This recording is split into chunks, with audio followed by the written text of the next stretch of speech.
Okay, so let's talk about PayPal's massive new investment fund for Africa.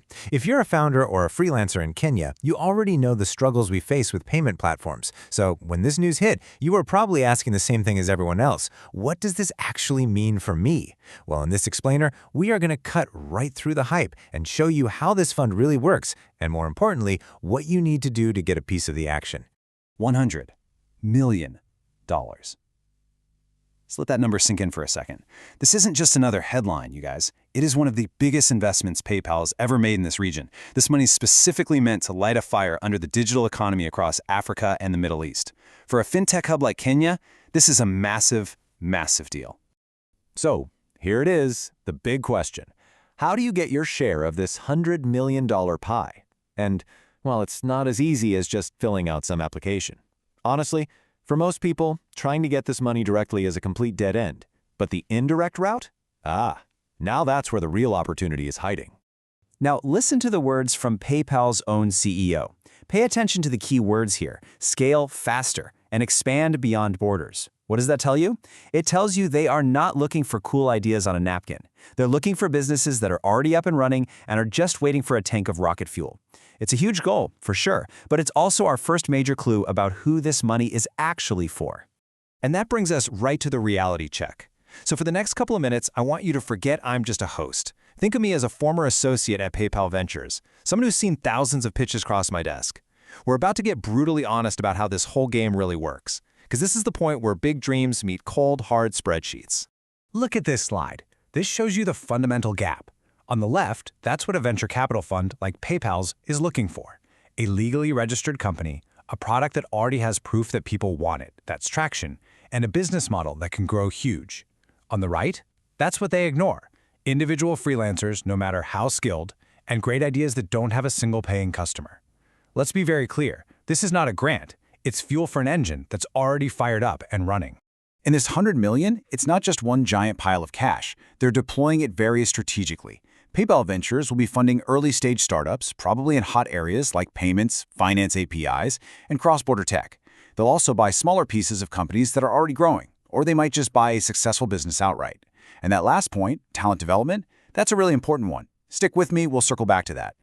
Okay, investor hat back on. Let me save you literally months of wasted effort. These are the top 3 mistakes that get about 95% of pitches from Africa thrown in the trash. Mistake number 1, saying your market is huge.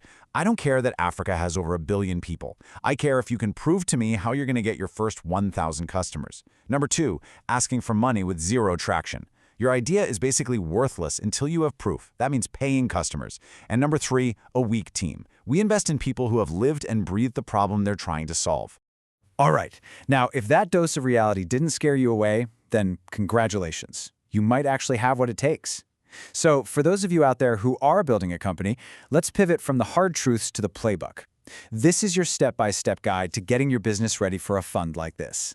Your pitch deck needs to be under 12 slides, seriously, no exceptions. And it has to absolutely nail these 6 things. What's the problem that real Kenyans are dealing with? What's your solution in one single sentence? Prove your market size, show your traction, your numbers, or your credibility. Introduce your team and tell us why you are the only people who can win this. And finally, the ask: how much you need, exactly how you'll use it, and you better have your 3-year financial projections ready.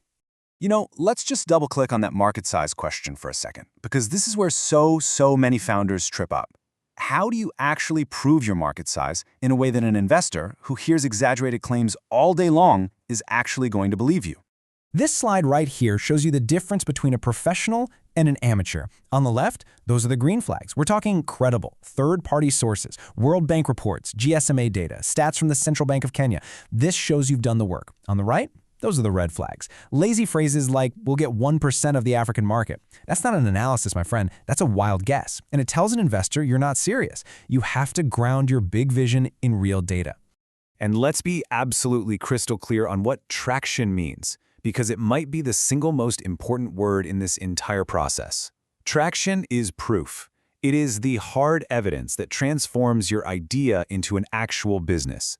It's not about your vision board, it's about your data, active users, paying customers, and revenue that's going up and to the right on a chart.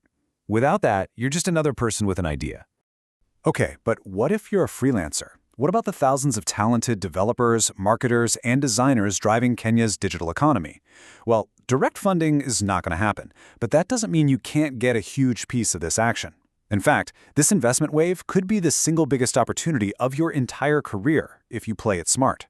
This section is your playbook. So let's just get this out of the way. The venture funding itself is not for you directly. But that's not a closed door. It's actually the start of a much smarter opportunity. You can benefit from all this money flowing in without any of the headaches of fundraising. You just have to learn how to follow the money. So here it is, your 3-step strategy. Step 1. Build the skills that these newly funded fintech companies are desperate for. I'm talking about things like payment API integration, understanding fintech compliance rules, or becoming a pro at digital marketing for financial services. Step 2. Follow the money. As soon as the company announces they got funding from PayPal Ventures, they are going on a hiring spree. Be ready. Step 3. Become the go-to expert in this specific niche, so when they decide to expand into Kenya, your name is the first one they think of. And look, this isn't just a theory. These are real companies already in PayPal's portfolio. You've got Paymob out of Egypt, Stitch from South Africa, Tabby from the UAE. These are exactly the kinds of businesses that will use this new fund to push into new markets, like Kenya. Go follow them on LinkedIn right now. Watch their job boards for roles in engineering, customer support, operations. These are your future employers or your next high-value clients. So we've covered the harsh reality for founders and the smart strategy for freelancers. Let's bring this all together and turn that big dream of getting a slice of $100 million into a simple to-do list you can literally start on today. Here are your immediate next steps. If you are a founder, stop messing with your pitch deck and go get more customers. Track your numbers like your life depends on it. If you're a freelancer, pick one high-demand fintech skill, just one, and find a course you can start this month. And for everybody, start following PayPal's announcements for this region and get active in Kenya's tech community, both online and in person. These opportunities are going to go to the people who are ready. Ultimately, it really all comes down to this. The money is real. The opportunity is historic, but it is not just going to fall into your lap. Whether you are building a company from scratch or building up your skills, the investment is coming. So the only question left is, will you be ready for it?